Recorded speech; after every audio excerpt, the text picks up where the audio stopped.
Olá pessoal, tudo bem? Vamos para mais uma aula. Hoje nós vamos debater a ideia de aplicativos educacionais, né? Então, primeiramente, os conceitos básicos de programação, algumas ferramentas no-code e low-code, né? No-code quer dizer nenhum código, low-code, menor código possível, definição do que é um escopo de funcionalidade de aplicativo, a questão de teste de validação e o ciclo de melhoria contínua. Ok? Vamos lá? Então, basicamente, a ideia de programação, ela vem ao encontro de uma necessidade de automatizar, ou seja, deixar automático uma determinada tarefa, uma determinada sequência, uma determinada atividade. E aí o que acontece? Na empresa nós temos os programadores que operacionalizam, né? Ou seja, faz os famosos programas para a gestão da atividade, né? Então, por exemplo, um ERP, Enterprise Resource Planning, que cuida do estoque da empresa, que cuida do RH, que cuida da contabilidade, que cuida do comercial, faturamento, tudo isso são programas, né? E isso voltado para a empresa. Quando você vai numa loja comprar uma roupa, um sapato, você também tem ali alguns programas, né? Ou seja, quando a moça do caixa lá, a pessoa que recebe, ela cobra o valor em relação à sua compra, ela também está usando um software. Ela dá baixa naquele pedido, né, que o vendedor fez e emite uma nota fiscal ou um ticket. Então o que acontece? Alguém programou aquilo, né? Então é um programinha, está ali disponível, sai na impressora, o ticketzinho, aí entrega para você sem nenhum problema, ok? Inclusive faz a cobrança via cartão, se é débito, se é crédito, se é dinheiro. Perfeito? Então a ideia de programa, né, é isso, automatizar alguma tarefa por meio de software, ou seja, deixar que aquela tarefa ela seja mais prática, ela seja mais controlada, né? E tem ali uma certa interatividade. Imagine você fazer hoje a emissão de nota fiscal e no final do mês apurar os impostos a serem pagos. Vamos lá, vou fazer uma simulação aqui. Apurar o ISS, apurar o ICMS, apurar o IPI, sei lá, qualquer um desses impostos, né? Então você teria que fazer na mão, somar as notas fiscais, ter lá uma regrinha, né? Nota de entrada, nota de saída, fazer o abatimento, etc. Olha, toda essa lógica aí, né? Se você tem um programa já específico e preparado para isso, a sua preocupação é emitir a nota. Então você vai emitindo as notas, emite as notas, chega num determinado período, você quer saber o que é de imposto? Você vai lá no menu do próprio programinha, pede para fazer o relatório e a emissão das guias. O próprio programa faz isso, o próprio sistema faz isso para você. Tudo bem? Então isso é a empresa, isso é a indústria, isso é o comércio. E na escola, né? Então o que eu posso fazer na escola para ensinar programação? E como é que o aluno ele vai entender programação no contexto de sala de aula? Bom, então vamos lá. Então, a programação ela é importante principalmente para os professores quando eles necessitam integrar a um mundo tecnológico a algum tipo de prática pedagógica ou durante as suas aulas, né? As aulas que eles ministram constantemente. Então, por exemplo, a lógica de programação, estruturas de controle e algoritmos, isso são tópicos importantíssimos, né? Por quê? Você ensina a pessoa a pensar, né? Então vamos dizer que você esteja ensinando os seus alunos a dar os primeiros passos em programação. Quando você estuda lógica, dá uma olhada no que diz o texto. A lógica de programação ajuda a estruturar o pensamento crítico. Entendem isso? Por quê? Porque ele vai conduzir, você vai desenvolver uma determinada tarefa, por exemplo, você vem ali passo a passo. Então a lógica ela vem te trazendo essa sequência. E por meio dessa sequência, do estudo da sequência das etapas que você deve programar, você começa a entender como é que a máquina pensa. Por meio disso, você desenvolve um raciocínio crítico em relação às coisas, tá certo? Então, as estruturas de controle permitem que o educador crie sequências de instrução e os algoritmos facilitam a resolução de problemas. Vamos pensar assim, bem básico. Ó. Eu preciso fazer uma tarefa de lançar uma nota no boletim, né? Um boletim determinado ao aluno. Então você vem fazendo passo a passo como é que essa tarefa ela é resolvida. Então, primeiramente você tem a nota, tá? Vamos dizer que você já tem essa nota. Então você vai separar a nota, você vai abrir o sistema, vai fazer o seu login pode ser com e-mail e senha, se você é professor de alguma instituição. Depois você vai abrir a aba ou clicar no menu de boletim. Você vai digitar o contrato desse aluno ou o código de cliente desse aluno ou algum identificador que esse aluno tenha. Os dados desse aluno virão para a tela. Você vai escolher a disciplina, vai escolher o bimestre e você vai lançar a nota. Olha quantos passos eu falei, tá certo? Para esses passos, nós temos ali as estruturas de controle, ou seja, são as sequências de instrução, tá certo? Então, cada instrução está na ordem e a sequência de todas essas instruções fazem com que aquela tarefa seja operacionalizada. Tudo bem?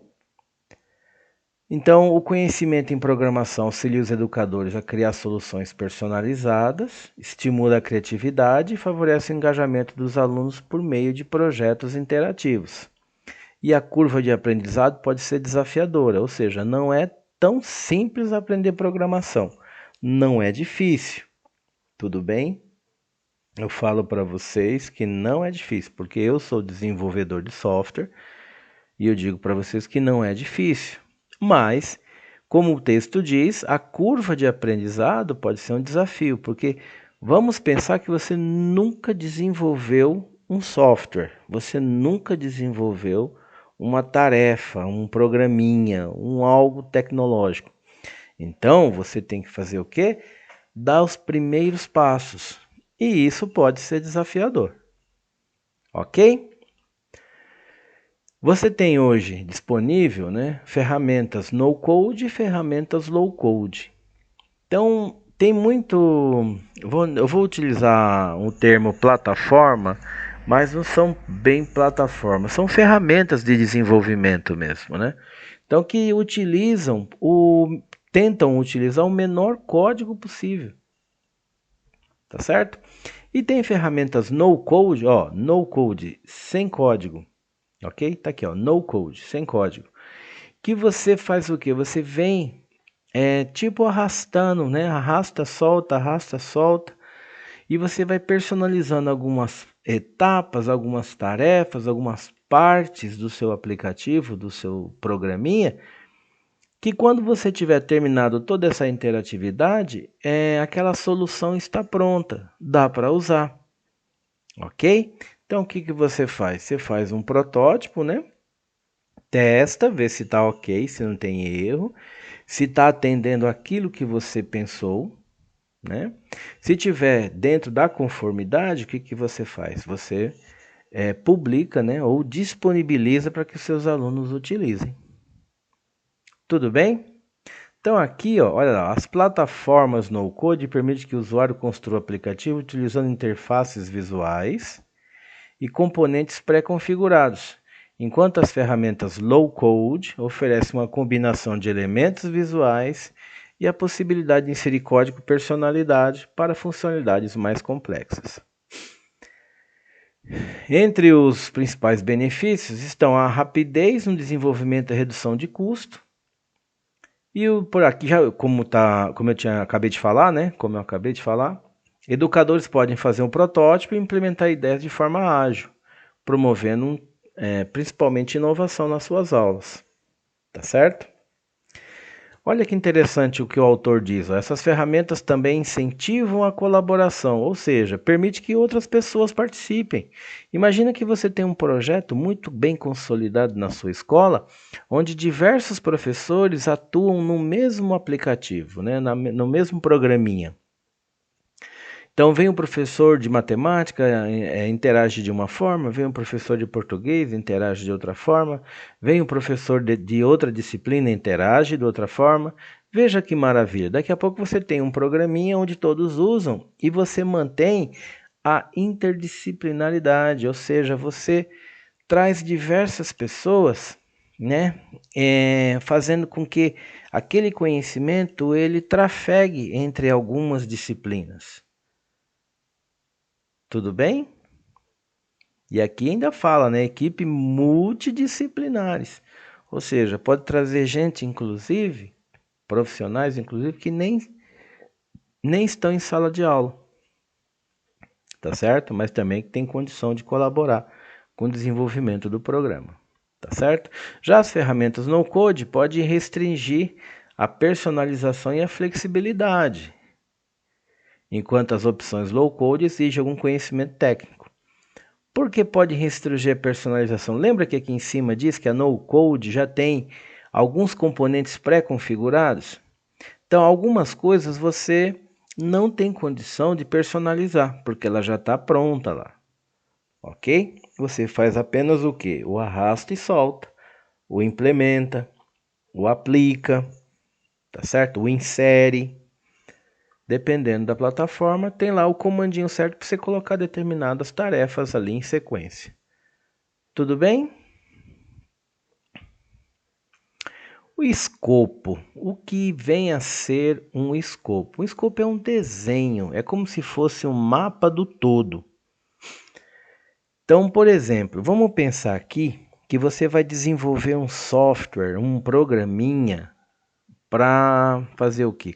Calculadora.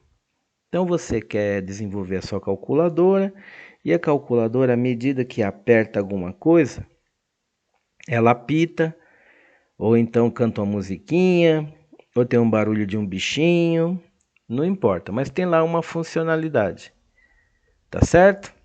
Então o que você faz? Você antes de começar a desenvolver o seu aplicativo, o seu software, você cria todo o desenho de como é que aquilo vai funcionar. Né? Então, por exemplo, vai ter uma tela, nessa tela vai ter 6, 7 botões, os números, vai ter o que mais? Um botão para sair, outro botão para tocar música, outro botão para mudar a cor das coisas. Ó, sabe o que eu estou fazendo agora? Definindo as coisas? Isso tudo faz parte do escopo. Tudo bem?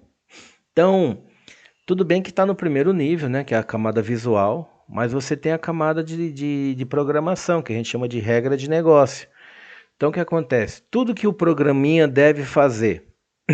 O programinha, se apertar aqui, vai acontecer acolá. Se eu clicar nesse botão, vai aparecer um sinal de mais. Se eu clicar aqui, vai sair uma cor vermelha no visor. Tudo isso eu vou desenhando no escopo, para que, se for eu que for desenvolver o programinha, eu vou me lembrar.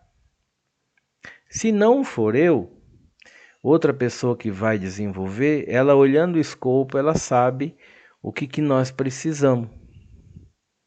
Tá certo? Ela entende todos os limites, todas as etapas, tudo aquilo que o programinha deve ofertar. Tudo bem? Uma definição clara de escopo e funcionalidades permite um planejamento mais eficiente, evitando retrabalhos e otimizando o uso de recursos. Isso resulta em um produto final mais alinhado às expectativas dos alunos e educadores, aumentando a satisfação e eficácia do aplicativo. No entanto, tem desvantagem, né? Uma definição inadequada pode levar a expectativas não atendidas e a inclusão de funcionalidades desnecessárias. tornando o aplicativo confuso ou sobrecarregado. Vamos pensar assim, eu estou tão empolgado que eu desenhei no escopo que a cada hora, a cada clique que eu der, vai tocar uma musiquinha de Beethoven. Então eu clico no assunto, ou se for aplicativo de celular, eu vou dar o touch, né? Ele toca uma musiquinha de Beethoven. Imagina se for uma calculadora e eu utilizo essa calculadora para fazer diversas contas. Cada vez que eu clicar num botão, ele toca uma musiquinha de Beethoven. Ou seja, ele fica com uma funcionalidade totalmente desnecessária. Porque primeiro, sim, qual seria o objetivo de botar uma música de Beethoven num botão de calculadora? Ok? Outra coisa é você toda hora que você for usar o aplicativo, vamos dizer assim, que você vai fazer uma operação de soma, tá? Então você digitou 2, apertou o mais e digitou 2. Ao invés de já sair o 4, o programinha seu emite uma mensagem. Deseja somar? E aí você fala sim, ele vai e põe 4. Então, observe essa fase, essa etapa, totalmente desnecessária. Ok? Só deixa o seu programa um pouco mais lento e com mais lento no sentido de que tem muitas etapas, você para alcançar o objetivo, você demora mais, tá certo? Então o escopo ele é fantástico, ele é importantíssimo, só que ele tem que ser muito bem desenhado, porque ele vai ilustrar de uma forma bem prática tudo aquilo que o programinha precisa fazer. Quais são as funcionalidades do aplicativo que você está desenvolvendo? Tudo bem até aqui? Então, olha só, você tem lá a fase de teste de validação. Não dá para você fazer um aplicativo e você simplesmente já publicar ele.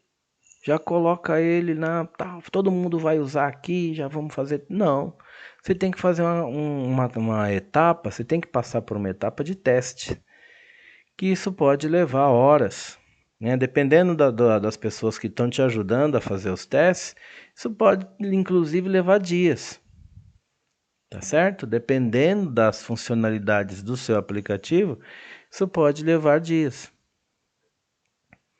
Mas é primordial. Porque o pessoal que vai fazer o teste do software, do seu aplicativo, ele realmente vai testar todas as fases. Tudo bem? Então ele vai clicar num botão, ele vai tentar inserir valor 0 para fazer alguma operação que normalmente não acontece, né? Exemplo, dividir um valor por 0. Ele vai tentar inserir letra se tiver algum botão para isso. Ele vai tentar colocar número negativo para fazer algum outro tipo de soma. Ou seja, vai fazer diversos testes. Tudo bem? Passou pela camada de testes. Ou seja, essa fase, essa tarefa, essa etapa já está totalmente resolvida. O que nós vamos fazer agora? Nós vamos validar. Como é que eu valido? Eu valido com o meu cliente final. Tá certo? No meu caso, escola, eu valido já com os alunos. Então eu peço para ser instalado, se for um aplicativo de celular, eu peço para ser instalado em alguns celulares. Se não for aplicativo de celular, a gente pode testar no laboratório de informática da escola. E aí o aluno ele vai fazer todas as etapas, todas as tarefas. Tá certo? Daquele aplicativozinho que você fez, daquele software que você fez. Então ele vai clicar, ele vai tentar interagir, ele vai fazer as tarefinhas programadas e você vai observando e perguntando para ele o que você acha. Isso aqui tá ok, isso aqui não tá ok. Você gostou da cor? Você gostou do bonequinho? Você gostou do botão? E você vem validando, porque uma coisa é bem simples. Se o usuário final não gostar do produto, ele não usa. E se não usar, você desenvolveu seu aplicativo desnecessariamente, né? Ou seja, você perdeu tempo, ok?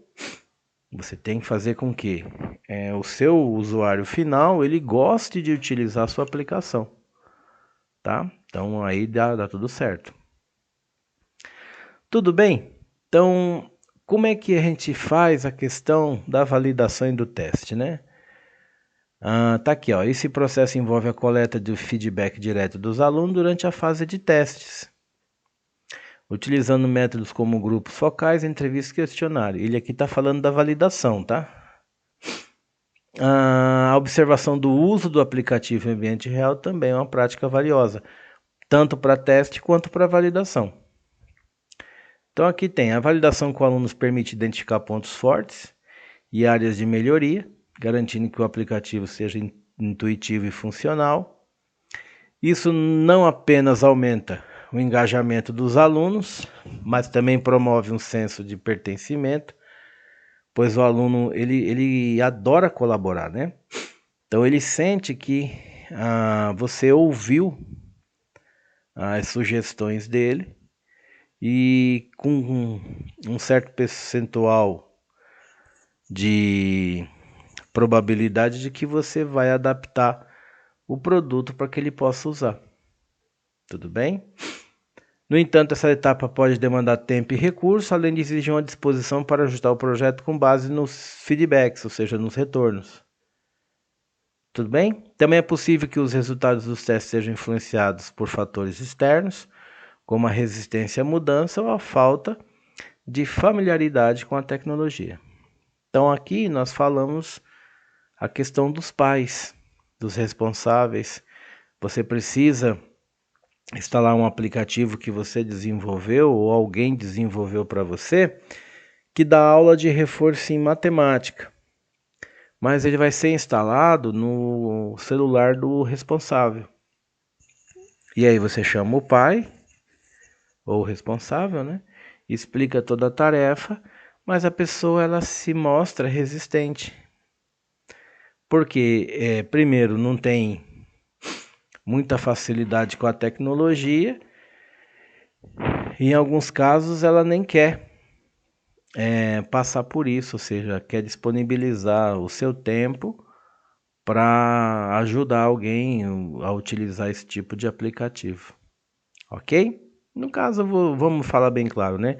Tem muito responsável que não quer auxiliar o filho, ou o enteado, ou algum menor que mora com ele, a estudar.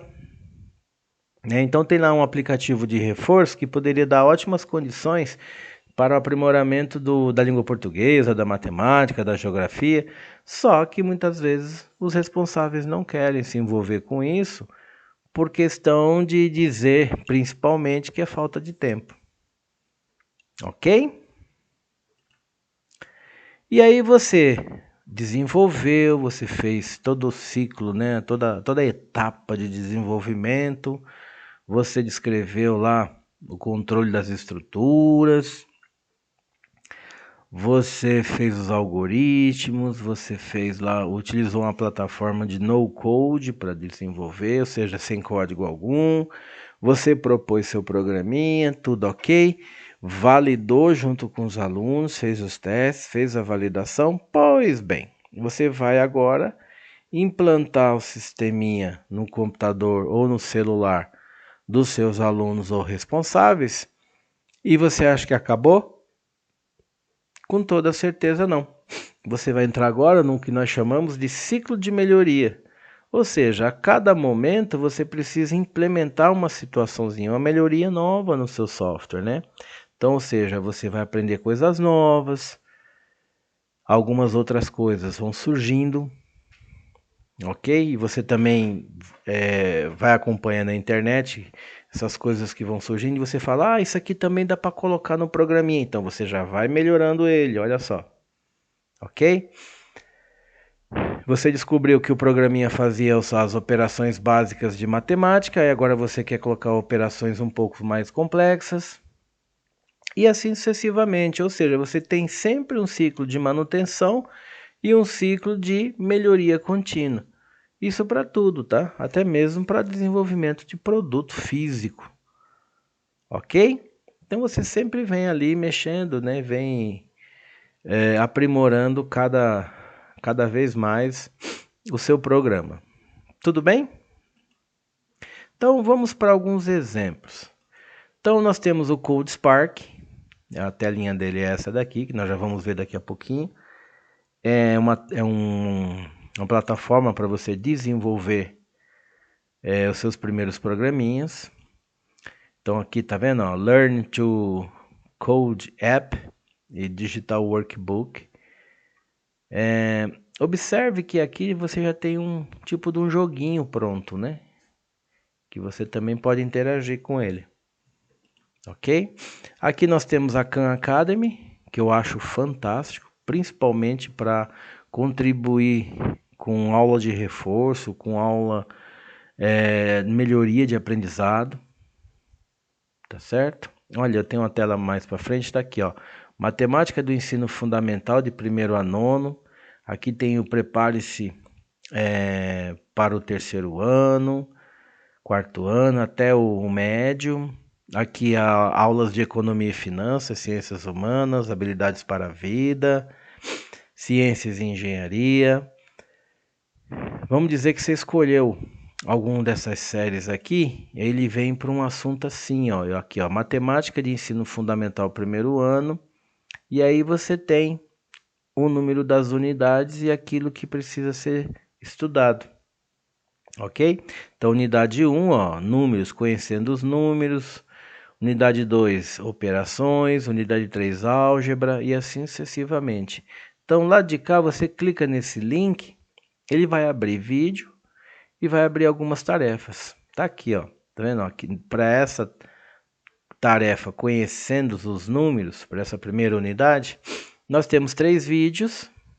Aqui, ó, 3 vídeos. E depois você tem uma área de práticas, ok? Que você pode colocar em prática o que você acabou de aprender. Perfeito? Aqui nós temos o Kahoot, que é uma plataforma de diversos aplicativos educacionais já segmentado. Observe aqui, ó, para estudante, para colégio, né, para high education, ok? Aqui para professores, tá bom? Aqui nós temos o Socrative, que é um aplicativo que você simula quizzes. Quizzes são questionários, tudo bem? Então você está dando a sua aula, ministrando seu conteúdo. O que você faz? Você dispara aquele quiz e o quiz chega no celular do aluno com a pergunta que você está trabalhando em sala naquele momento. O aluno lê a pergunta, responde e o próprio software já vai fazendo acompanhamento do desempenho. Ok? Então tá aqui, ó, né? Então questionários. E aí vem aqui, ó, a telinha dele, ó, Start a Quiz. E depois você pode, aqui os questionários, pergunta rápida, contagem de classe. Depois você pode controlar o desempenho dos seus alunos, tudo bem?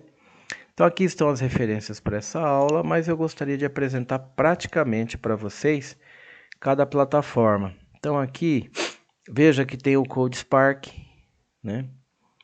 Aí, ó. Aqui a forma, ok? Deixa eu habilitar aqui o tradutor, para que quem esteja vendo agora esse vídeo, se não tiver muita familiaridade com o inglês, né? Aqui tem o primeiro passo, tá vendo? Aprenda o ABC da codificação. Então, nossas aulas online e aplicativos sem palavras apresentam às crianças o fundamento da codificação.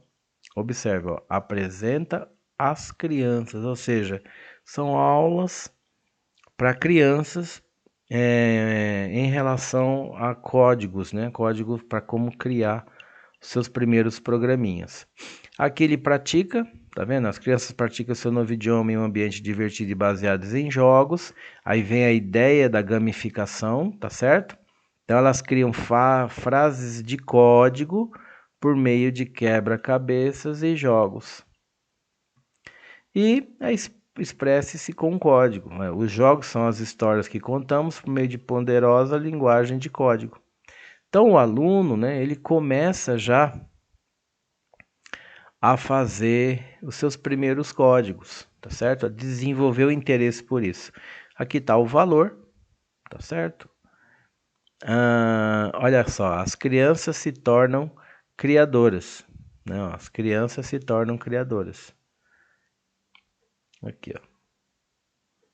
Que são joguinhos que já estão publicados, tá certo?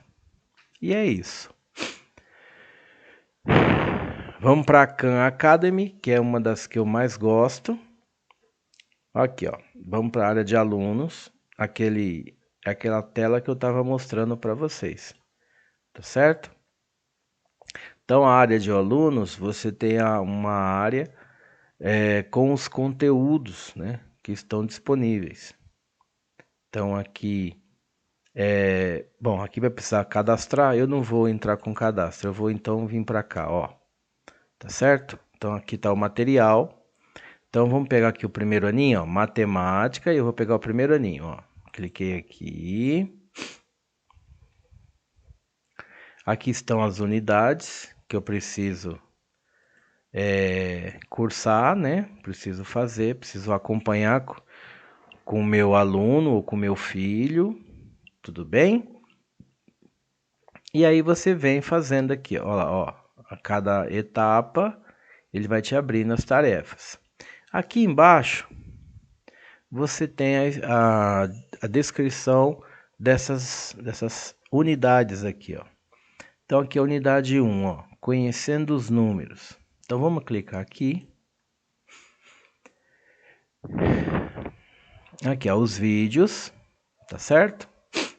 E as tarefas. Então se eu clicar aqui, ó, ele vai abrir um vídeo explicando para mim, ó lá, explicando para mim o texto, não, ou seja, me ensinando, né, como nós vamos trabalhar com a questão dos números, tá certo? Não sei se vocês estão ouvindo, mas aqui ele coloca para nós, né? Olha lá, ele tá fazendo um texto tal, olha lá, bonitinho, né?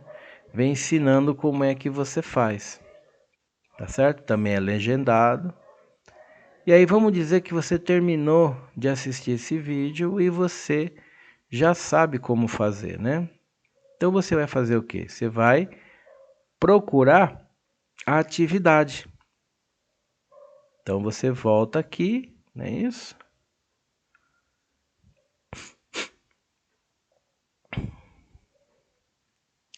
Então vamos lá. Deixa eu tentar voltar aqui.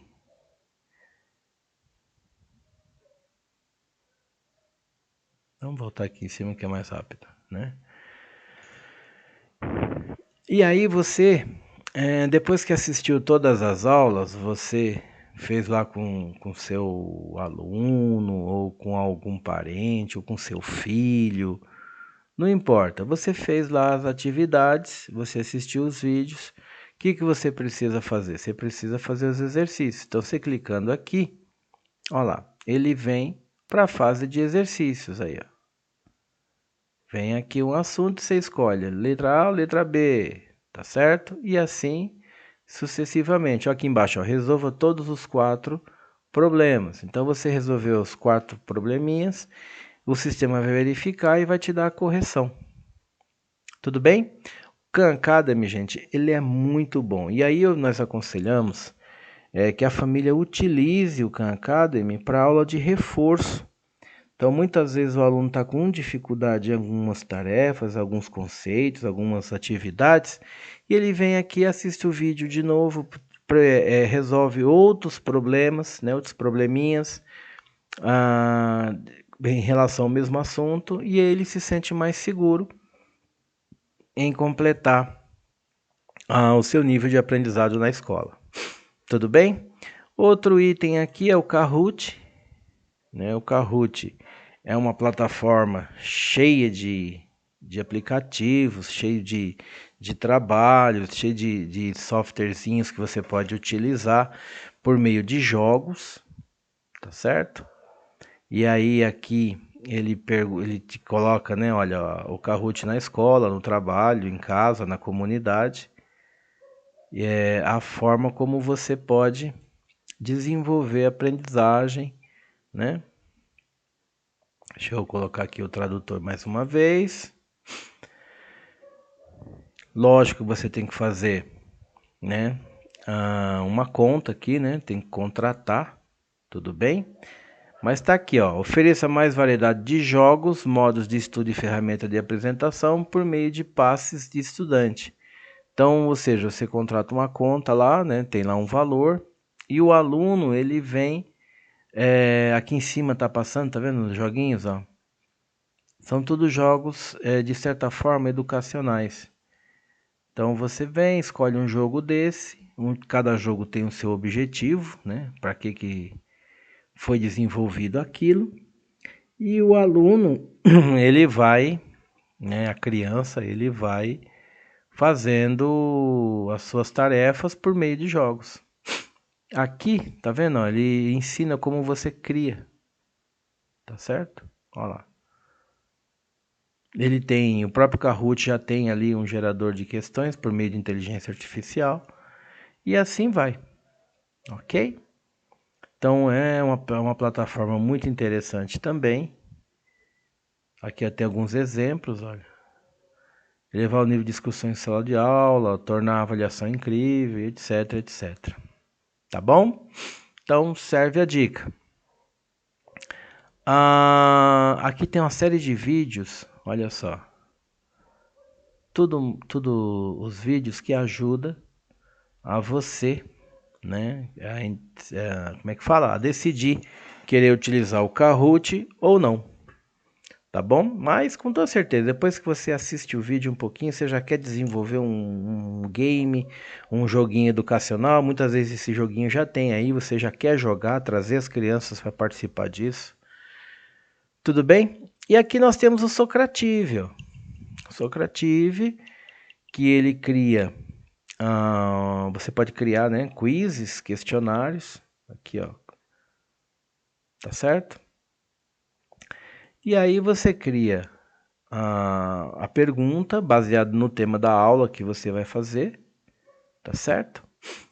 E você vem ali de boa, né? Aí, ó, dando sua aula, parari, parará. Aí no meio ali que você quer fazer um exercício de fixação, você vai no seu celular, você dispara a pergunta para todos aqueles alunos que estão cadastrados no seu formulário. E eles recebem no celular, vê a pergunta, as alternativas, o pessoal vai, escolhe a alternativa e assim sucessivamente. Depois você tem como medir, né? Olha lá, dá até para imprimir, ó, ok? E aí ele te fala, né, qual o resultado, como é que foi, como é que a sala se comportou em determinados conteúdos, todas essas coisas. Gente, é muito legal, dá para você fazer muita coisa. Agora, o que nós não podemos esquecer, vamos voltar aqui no Khan Academy, que você está objetivando idade série, tá certo? Então, o que que acontece? Muitas coisas não dá para você fazer para alunos pequenininhos, né? Então, você vamos ver lá, eu dou aula para o primeiro aninho, ou então eu dou aula para a educação infantil. Então, não tem como você querer planejar um aplicativo que o aluno, ele interaja. Ou seja, dependendo da idade série, você vai precisar contar com os responsáveis, tá certo? Ou ainda você pode colocar num tablet e dependendo do tamanho do aluno, da idade dele, você vai interagindo para que ele vá fazendo aquela tarefa, né? Participe daquele jogo no seu tablet ou no tablet da escola, mas que você está conduzindo. Tudo bem? Então não podemos esquecer nunca. Tudo que a gente debate nessa disciplina, sempre objetivando idade, série, idade, série. Ou seja, aquilo que eu estou fazendo, né, aquilo que eu estou desenvolvendo, que eu estou planejando, ele está adaptado ao nível do aluno que eu estou em sala? A linguagem está própria? a forma de interação está própria, a maneira como as coisas estão dispostas no aplicativo, no computador, na tela, no papel, isso está próprio. Se você conseguir responder sim para tudo isso, então você está no caminho certo. Mas se gerou dúvida, faça alguns testes, faça algumas validações. O seu aluno vai dizer: olha, não estou entendendo isso aqui. Olha, como é que resolve tal coisa? E aí, a partir disso, você tem condições de adaptar. Tudo bem? Então, em relação a aplicativos educacionais, é isso. Ah, só tem isso na internet? Não, tem 1 milhão de opções, gente, tem muita coisa. Agora, o fundamento ele é muito próximo, né? Tem algumas plataformas que são gratuitas, algumas que têm uma taxa, tem outras que têm um valor muito interessante. Aí, antes de assinar, é muito bom fazer uns testes primeiro, né? Para saber se aquilo que você está comprando vai atender a tua expectativa, porque senão você vai só gastar dinheiro, tá certo? Agora, na maioria dos casos, essas plataformas são muito boas e você tem um ganho muito interessante no uso delas. Tá certo, pessoal? Então, por hoje é só. Esse é o nosso conteúdo dessa aula e até a próxima aula.